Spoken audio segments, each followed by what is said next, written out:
You're listening to the Music Tech Teacher podcast, episode number 34. Welcome to the Music Tech Teacher podcast. Music tech tips, lesson ideas, advice, news, and interviews, especially for music teachers. Brought to you by midnightmusic.com.au. Hello and welcome to another episode of the Music Tech Teacher podcast. I'm Katie Wardrobe, a music technology and education trainer, speaker and consultant from midnightmusic.com.au, where I help music teachers with tips, tutorials and lesson ideas for using technology in music classes. Now, I was recently asked by a member of my online community about iPad apps, and the member had recently found out that she was getting a class set of iPads to use with her students, which was great news. But of course, she had been asked to provide a list of apps that she wanted to have installed on those iPads. And I do see this question pop up a lot in Facebook groups and other places in social media about what sort of apps should you request to get installed onto your class set of iPads that students are actually going to use. I thought I'd give you my list here today, and of course this is my list for 2017 at the moment. It does change over time as apps kind of come and go, but some of the apps on this list have actually been my top choices anyway since iPads have been around. Now, the list can be quite specific to what you are teaching, so you need to consider that when you're thinking about coming up with your own list if you're in the position to do that. In today's episode, I'm going to concentrate really on apps that are more for the general music classroom. They can really be used across the board, but that's the sort of area I'm concentrating on today. And these work really, really well for students in elementary and middle school, but they can be used outside those age groups too. And all of the apps are very, very flexible for different age students. Now, I've stopped at 10 apps, kind of. You'll understand why I say kind of in a moment. It's really easy to come up with a list of hundreds of apps, and there are hundreds available in the App Store. And there are so many amazing apps out there. I think it can become really overwhelming for people, especially if you're starting fresh with iPads. You haven't really used them with students before. It can be hard to know where to start. So I really think you're better off choosing a handful of apps and using those really well to their full extent and then expanding from there. You can always add things later on, and I know some of you can't add new apps until perhaps the new school year, but I still think you're better off maybe just having a handful of apps that you use a lot and that you know quite well and use in an in-depth way. So the focus of this list is apps that students are going to use, of course. So this is not necessarily the list I would suggest for teachers to get on their own personal iPad, although I think all of them are fantastic. But this is really the ones that I would choose for students to use. And I'm concentrating on ones that allow students to create something in a musical way, that also allow them to collaborate and share, and that allow them to learn. So they might be learning something in a musical sense or otherwise. There is no right and wrong with this, so if your list is completely different to mine, that's totally fine. It's very personal, and you kind of need to think about what you want to teach first and then find the app that's going to work with that. Now, I know that saying that to people, it can be kind of hard if you haven't used iPads in the classroom before. Sometimes you do need to see the app first to realise what the possibilities are. So do think about what you're teaching. But then again, if you hear about an app and an innovative way that someone's using it, sometimes it can open up things that you can teach as well. Now, as I said, these are really my personal top 10 suggestions. This is what I would start with, but you go with whatever works for you. Now, another little note, which I'm going to mention, which is to do with the update to iOS 11. Now, that's just an update at the time of recording. That's an update that's come out fairly recently for iOS devices. And there's a little thing that you need to know about the update to iOS 11, if you haven't already, is that some iPad apps from the past may not work once you've updated to iOS 11. So Apple has decided that they're no longer going to support 32-bit apps. They're only going to support 64-bit apps. And so going forward, if there's an app that you really love and it hasn't been updated for a while, it's possible that it might not work on the iPad or your iPhone once you've updated to iOS 11. Now, there's a link that I'll share in the show notes. If you haven't already updated and you want to see which apps are going to be affected, if you do update, you can see a place on your iPad where there's a list of apps which will come up, which will say that these apps have not been updated in a while and they may not work, or they will not work probably on iOS 11 once you've updated. I have a very, very long list in this section of my iPad. You basically go into your settings and there's a place where you can go and it will show you the list. My list is about 93 apps or so. Now, I don't use all of these apps, really frequently, so I'm not heartbroken about a lot of them, but there are a few, probably 5 or 6 that I am really sad about, which are not going to work once I update. And I've been holding off just for a little bit so that I can see if I can find replacements for those apps in the meantime. So the list that I'm going to share today of the ones that I would suggest getting for students to use, I'm going to share ones that will work, regardless of whether you're on an older version of iOS or whether you've already updated to iOS 11. The last thing I'll say before I get to the list is that don't forget you don't always have to use apps. So there are lots and lots of websites that will work on iPads as well as apps that you would download from the App Store. So if you've already passed that time where you can get apps installed on your class set of iPads, don't worry too much. There are still lots of things that you can do, perhaps with what you have, and then supplement that with websites that you can visit. Now, I'll mention a few of those at the end of the episode. That'll be my little bonus set of tips there. And I'll mention a few that work really well on iPads from a creativity point of view. So let's get into my list of top 10. Now, the first one in the list is probably not a big surprise, and it's GarageBand. So it's one of the great music apps. It does not do everything, but it does a lot for an app on an iPad, which is either free with your iPad or a very small cost. It's definitely less than $10, and the price does fluctuate from time to time. I won't talk exact prices of apps today because they really do change from country to country. I'm in Australia, so our prices are different to what's in the US Apple Store. So just go and Google them or check them. I will list all of these apps in the show notes so that you can click through to the link and check the price in the App Store for where you live. So GarageBand really is a fantastic app. There's so much you can do with this from a creativity point of view. And if I had to choose just one single app, if I was only allowed to get one app on my iPad, I would probably choose this one.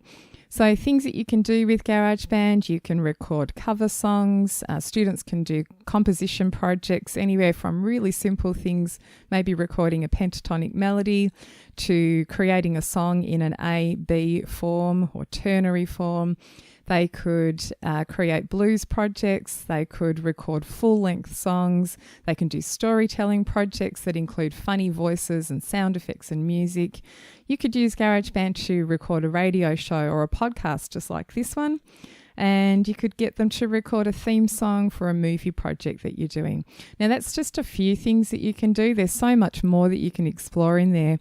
And one of the things I like about the version of GarageBand that's around at the moment is that it includes some Chinese instrument sounds. So if you're doing a world music project, that's a great thing to explore because it's just there handy for you. So GarageBand really has a lot of flexibility, and so that's one of them. Now, I've put down that I would choose to have this installed on iPads, but as I mentioned, you may not need to use up, one of your top 10 if you're only limited to 10 apps. If you've got GarageBand already, of course, that means you can get something extra. So that may already be on the iPads that you're working with. Now, I will link in the show notes also to a free GarageBand iPad lesson blog post that I've written, which is called Transforming the Blues, in case you want to get some ideas about the sorts of things you can do with the GarageBand app. So that's number one, and I use it all the time. Really, really great app. Now, number 2 is actually not a music-specific app. My second one choice is called Explain Everything. Now, this is like kind of like a whiteboard app. It's a little bit like PowerPoint in the way it works, but kind of PowerPoint on steroids. That's how I would describe it. So when you open it up, you've got a white screen, like a slide in PowerPoint. And on that screen, you can draw, you can add shapes, you can add text, you can add images, you can put an audio file in there. You can press record in the app itself and record yourself speaking or singing. You can capture learning in that app. You can use it to teach something. You can actually record yourself teaching someone else how to do something. And that's a great way for students to prove that they have learnt something, is to teach someone else how to do that thing. Create presentations, just like PowerPoint presentations. I love using it for doing graphic notation projects. You can actually choose a pen tool from the menu, and you can draw freely on the screen, and you can actually record your voice or an instrument over the top of this while you're drawing. So if you can imagine, young students may press record, they grab the pen tool, and they might make some vocal sounds, high sounds and low sounds, or sounds that travel up, like a glissando, or down, or staccato sounds or legato sounds. And they can actually draw what they're singing on the screen with their finger, so they can do a graphic representation of what sounds they're making.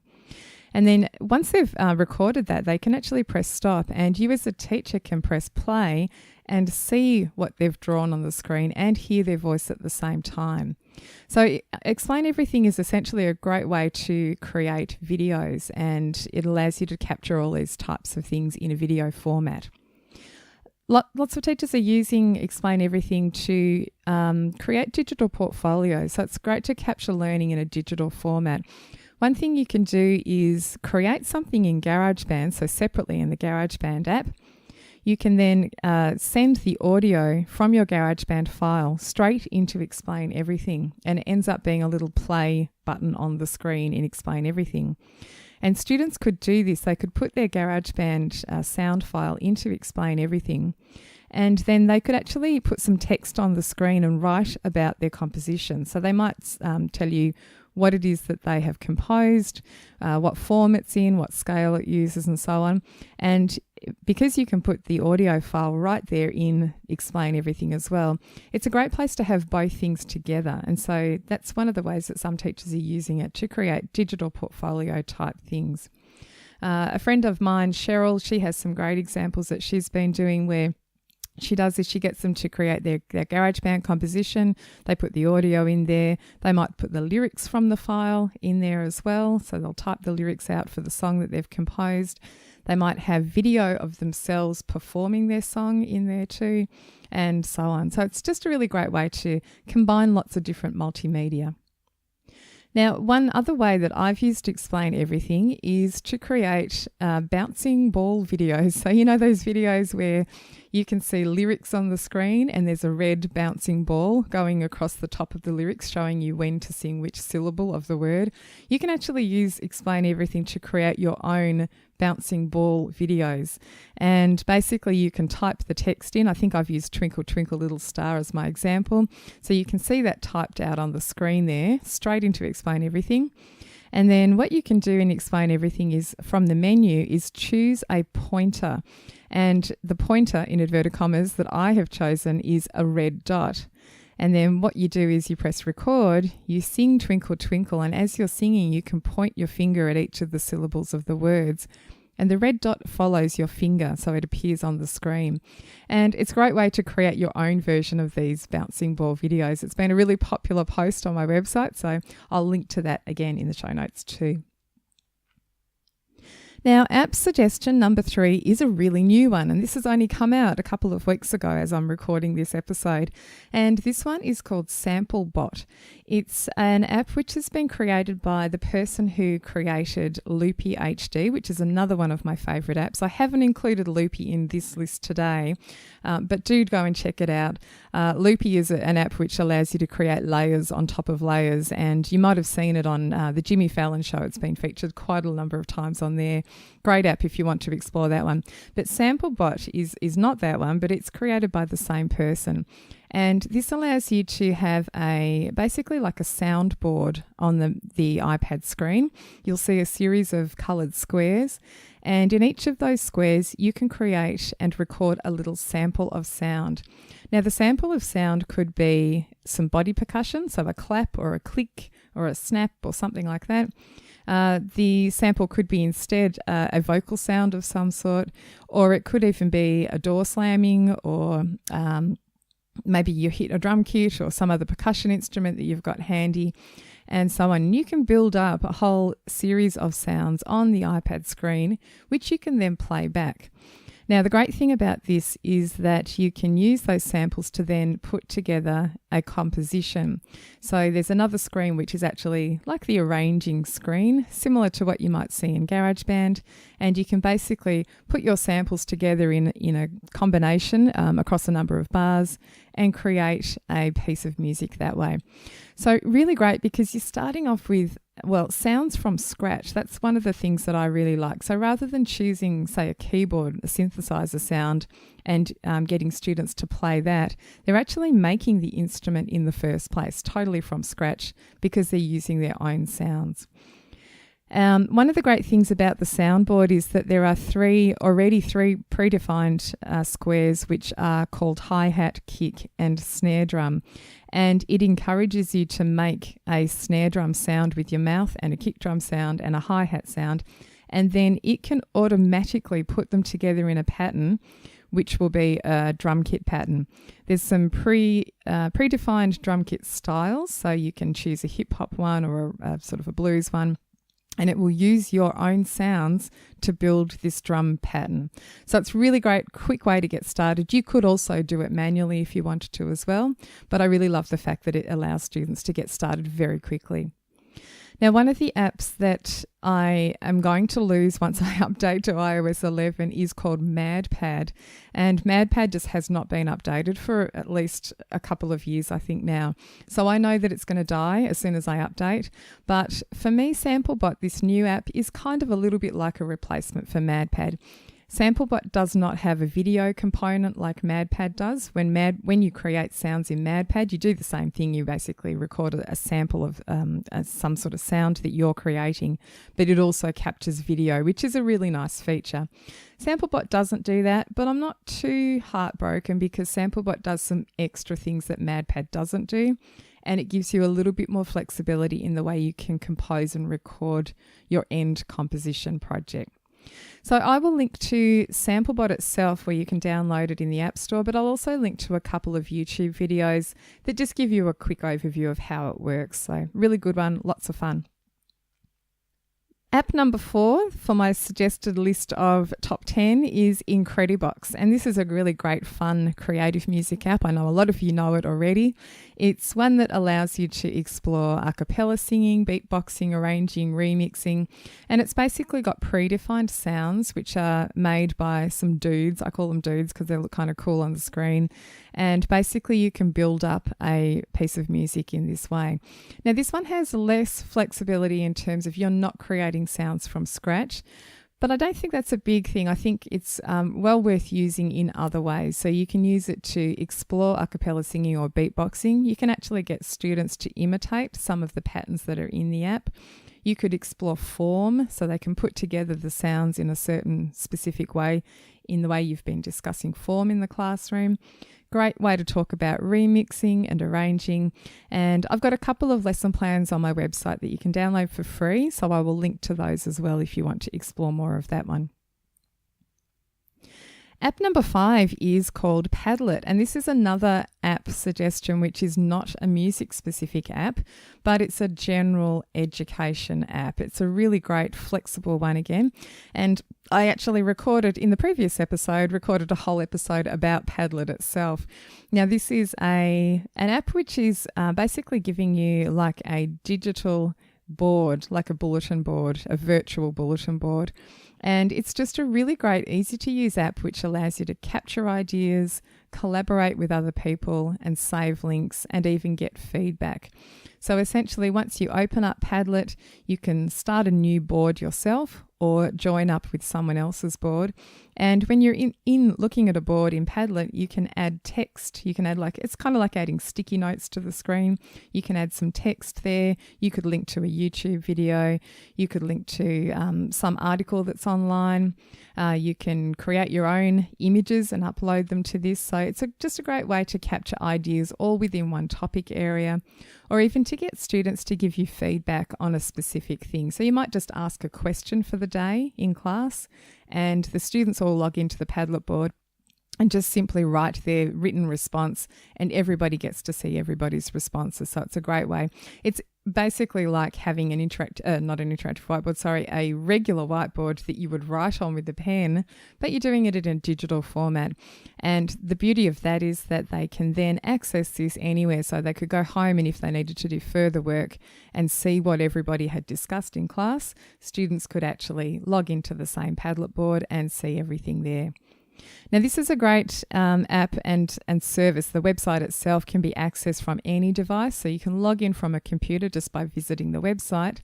But they actually have this app version, which is free, and it just allows you to see it on the iPad in a more easy way. I will link to the previous podcast episode where I've talked about Padlet, so if you want to learn more about it, you can listen to that one. This episode of the Music Tech Teacher podcast is brought to you by the Midnight Music Community. The Midnight Music Community is an online space for music teachers who'd like help using technology in their music lessons. There are online courses, video tutorials, lesson plans, music tech news, and professional development certificates are provided for any training that you undertake. I'm inside the community every day, personally answering members' questions and sharing tips and ideas. The best thing is that you get to connect with hundreds of other music teachers just like you and share your own experiences and occasional music tech frustrations. For more information and a special joining price just for the listeners of this podcast, visit midnightmusic.com.au/podcast offer. That's midnightmusic.com.au/podcast offer. Now, for number 6, I'm going to mention note naming apps. Now, I'm cheating a little bit here because rather than giving you one app name, it's like go and get this app, I'm just going to give you 3 different ones to choose from, and they kind of depend which age group you're teaching and what you want to get out of a note naming app. So I think it can be really useful having a note naming app which will drill students on the notes of the staff. And there are quite a few of them out there in the App Store. My choice usually apps that do note naming are the ones that allow you to choose some parameters yourself. So you might want to set the number of notes that students are being tested on rather than being tested randomly on all notes in the entire treble clef. Well, maybe not all of them, but a lot of them. You can narrow down. In some of the apps, you get the option to narrow down the choices. You might just want to test your students on B, A, and G, for instance. So you can set that in a number of apps. Sometimes you want students to answer the note naming question with a letter name. You might want them to see a range of letters on the screen, and they're going to choose the letter A if they see an A come across, or C. Sometimes you might actually want them to identify the note by choosing a note on a keyboard, like a musical keyboard on the screen. So some of the apps will also allow you to do that. And for those of you doing solfa with students, some apps will allow you to choose solfa names, do, re, mi, so far, and so on. So one of the apps that I really like is called Flashnote Derby. Now, this is a great app. It's got all of those flexibility options that I mentioned. You can choose notes of the bass clef, of the treble clef. You can have students tested on the entire range, the whole grand staff. You can choose to have them tested with letter names or a note on the keyboard or a solfa name. And you can narrow those choices down to just a few notes if they're only starting out and they know a few notes.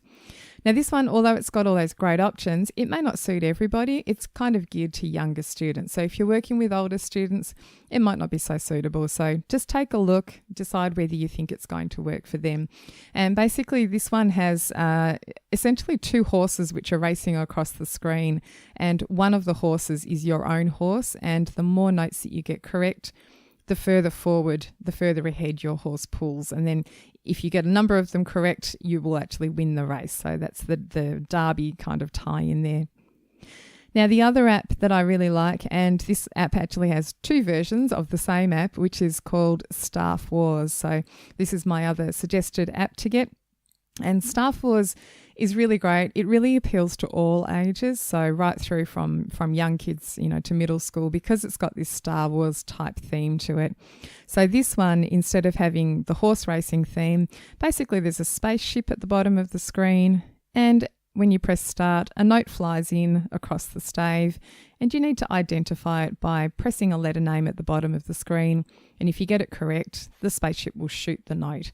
And so you keep playing until, you lose lives. You lose life if you miss a note, or if your note that's coming across the treble clef, across the staff, reaches the clef itself, the treble clef or the bass clef or the alto clef, depending on which one you choose at the beginning.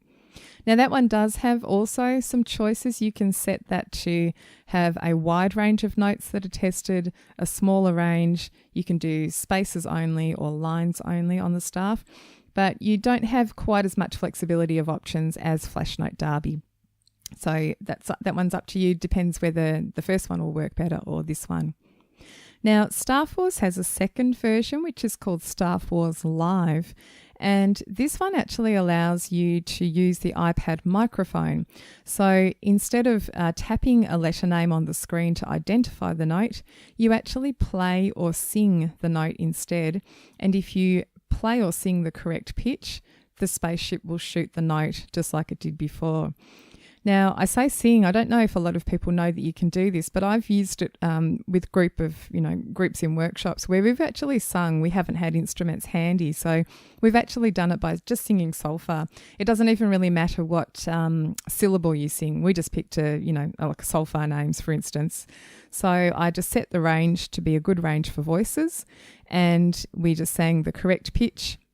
And if we did, the note was shot, and if we didn't, we just died.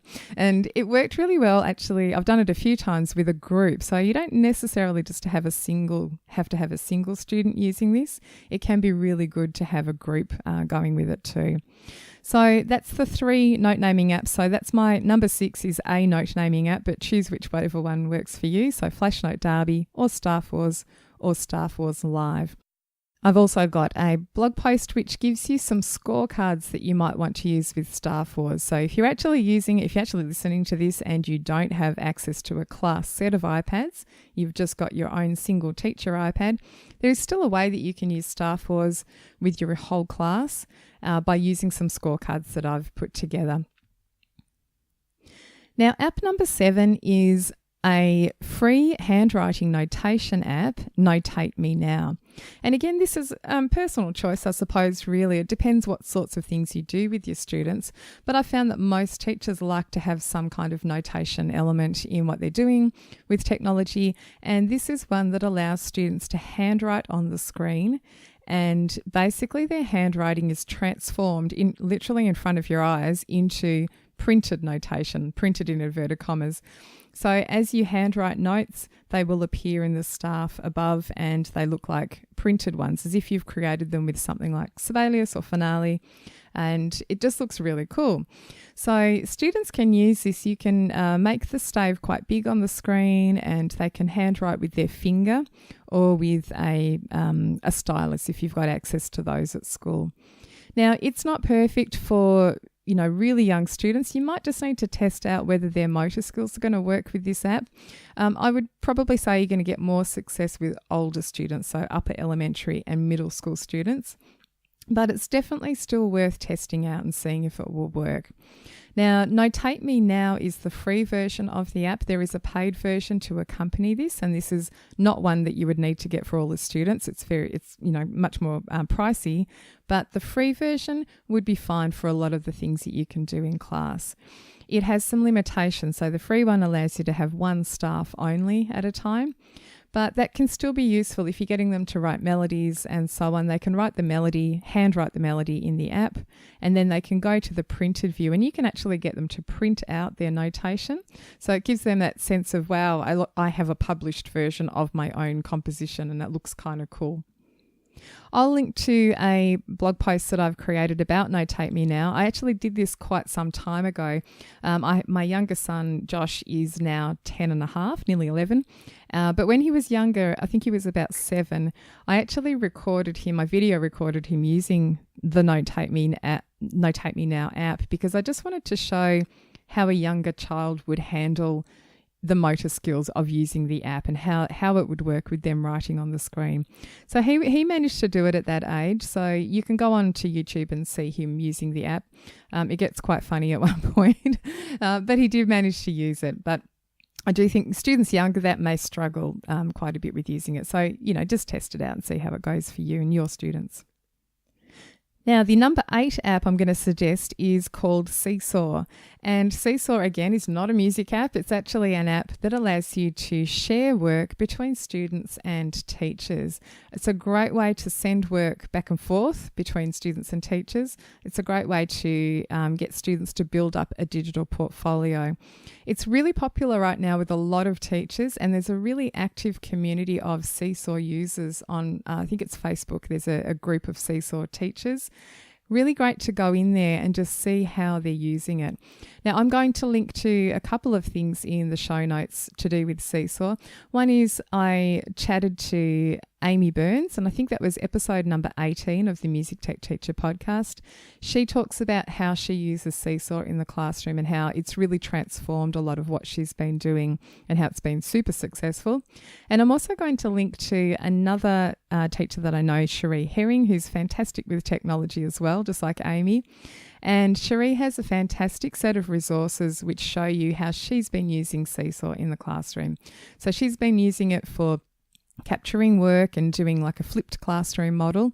And Cherie's really generous with her time and puts lots of resources up on her website where you can see how she's using it, and she gives away a lot of templates and things like that on there, not just for Seesaw but for lots of other things she's been using too. So I'll link to both of those in the show notes. Now, my 9th app suggestion is to include a quiz app of some sort. There are some really great quiz apps and websites around which just make assessment lots of fun, and some students I've heard are begging to be tested on topics like music theory. Really and truly, I've had a teacher tell me that his grade 7 students were begging to do music theory tests in classes when he had them show up for band rehearsals and stuff, because they love doing these quizzes so much. So I know a lot of you are familiar with one called Kahoot, which is lots of fun. It's very much game style, so it's kind of like you're running a game quiz and a game show, and lots of fun. So if you've got the app, it just makes it much easier to use Kahoot in the classroom. And basically students use the app to provide their answer for each question of the quiz that you're running. Really easy to use, lots of fun, and you set up your own quizzes, but you can also search for other people's quizzes that are in existence that have been made available for other people to use. So if you go onto Kahoot, just do a little search and see what's there for music quizzes.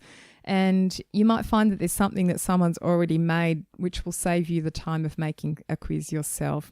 But, it's really easy to also do it, yourself, tailored to exactly what you've been teaching in the classroom. You can set up questions, they can have images, and you can use exactly what you want in your own quizzes. Now, there's another quiz tool called Quizzes. And I haven't used this one as much, but it seems to be really popular also, and lots of fun too. And it's got that game style feeling to it too. This one has the added bonus, particularly for middle school students, that after every question a meme shows up, with disappointment if they've got the question wrong, or joy, and just funny pictures and that sort of thing. So again, it's a great one to have a look at and to test out. But I think that's a great inclusion. If you include that at the beginning of the year, you've got that all year to use with the students. They have access to that app there. I've got a couple of things I'll link to, which you can see some more information about using apps like that for formative assessment. I've got a blog post that I've written, and also another podcast episode about the same topic too. So if you want to do some further reading or listening about that, I'll link to those in the show notes. Now, the last one I'm going to suggest, and once again, it's not a music app, is called Enigma, and this is actually a QR code reader. It doesn't have to be particularly the Enigma QR code reader, but any QR code reader I think is a really good addition to student school iPads. And if you're not really familiar with QR codes, they're basically like a barcode which can be read by smartphones and iPads and Android tablets. And what a QR code does is once you scan this QR code, it will take you to something that lives online. So I think of it as a super fast way of getting to an iPad to somewhere online. So if you wanted students, for instance, to visit a specific website and the website has a really long, complicated link, you can imagine how frustrating that is in class time if you were to read out the whole really long URL and it's got lots of numbers and letters, and even if you put it up on the board and students are copying it, there's all sorts of places where things can go wrong, and it can take a long time to get a whole class group onto one website if they're not just sort of clicking on it. So this is a great way to get class, a whole set of students onto a website very quickly, because what you can do is basically translate that link into a scannable QR code. And you can just show students the QR code either by printing it out and sticking it on the wall, or by displaying it on a data projector. And they can lift up their iPad, open the QR code app and scan it, and straight away it will take them to a specific web page, or even a Dropbox folder or a Google Drive folder or a YouTube video perhaps, or a Wikipedia page. And it's just a really quick way to get them to that online location. Now, there's actually other applications for QR codes. One of the projects that I have inside my online community for iPads is to create a singing wall. So essentially, if students have created a composition or some sort of song and they have a recording of themselves performing that piece, you could have them also create a picture of something to represent their song, and on the picture, you could stick a QR code. Now, the QR code, once it's scanned, can actually take you straight to a recording of their composition that they've made. Now, there's a little bit more to that in setup terms, but basically from the point of view of setting it up so that this works, the recording that the students have created just needs to live online somewhere. So you either upload it to a website somewhere that you have access to, or you even just put it in your Google Drive account or Google Apps for Education, or into a Dropbox folder, and you get a link for it. Now, with that link, you can go to a QR code generation site, and they're free. You basically go there. It's as simple as pasting in the web address that you've got, and it will give you a QR code that you download or print out. So it's super easy, and I love this idea of the singing wall where, you know, you've got a wall of pictures with a small QR code in the corner, and other students can come along and scan the QR code and hear what their friends have done. Great for parents as well. If parents are coming to visit your classroom or you're walking down your corridor, you can have basically an interactive display in your school space. Great for advocacy. It could be something that you put around the school as well, you know, for school tours and things when parents come to look at the school as prospective parents. Then you could have things like this, give them access to things that you're doing in the music department. Now, I mentioned at the beginning that there are also a number of websites that you might like to consider, and this is really useful because it saves you having to download apps in the first place. So these can be used to supplement any apps that you've got, or if you're working with students that are even on a combination of devices, so iPads plus Chromebooks or laptops, websites will allow you to use something across the board on all of the different devices at the same time. Now, I have a few favourite websites, and I've mentioned a number of these, probably all of them actually, in previous podcast episodes. But some of my favourites for creative music work include things like Groove Pizza, which is an online drum sequencing app. It's really user-friendly, easy to use, and works on all those different devices that I mentioned. Another one, if you're thinking about doing video game composing, there's a great little website called Beepbox, BEEPBOX, and that allows you to create kind of like Mario style video game music. It's really easy to use, just like Groove Pizza is, and you click on squares to create some pictures, and the app will play them back for you. Now, you can build up short melodies, you can build up longer melodies, you can have video game compositions or style compositions, which are in a couple of different sections. So you could get students to create an A section and then a contrasting B section. It's got lots of scope for arranging a longer piece as well as using it for shorter ones. A third website-based software program is Noteflight for notation. That's a great website to use, and you can use it for free to a certain degree, but it works much better for school situations if you actually have access to the paid option. And Noteflight is a fantastic online notation tool which works really well across all platforms. So it's another good one to consider if you're using iPads with your students. And lastly, I'll just mention the Chrome Music Lab, which is a collection of kind of small interactive music websites that have been made by Google, and they've put them together and they're fantastic. They're just little creative things where you can demonstrate a concept or reinforce something that students are working on. And it's probably a bit too detailed to get into in this short time for this podcast episode, but if you go and explore that one there, when you go to the website, there's basically I think about 12 different squares that you can click on, and each one of those is a different little interactive music website that allows you to do something. So you can use it to explore rhythm and meter and melody and oscillators and connecting art with music and all sorts of other things as well. So do go and check those out, in addition to considering the apps that you might be installing onto the iPads. So that's it for today's show. As usual, if you'd like more help with technology, I'd love you to come and join me inside the Midnight Music community. If you'd like more information about the community and a special offer for podcast listeners, go to midnightmusic.com.au/podcast offer. The Music Tech Teacher podcast is hosted by me, Katie Wardrobe. You can find more information and links from today's episode at midnightmusic.com.au/34. Thanks for listening, and I'll see you next time.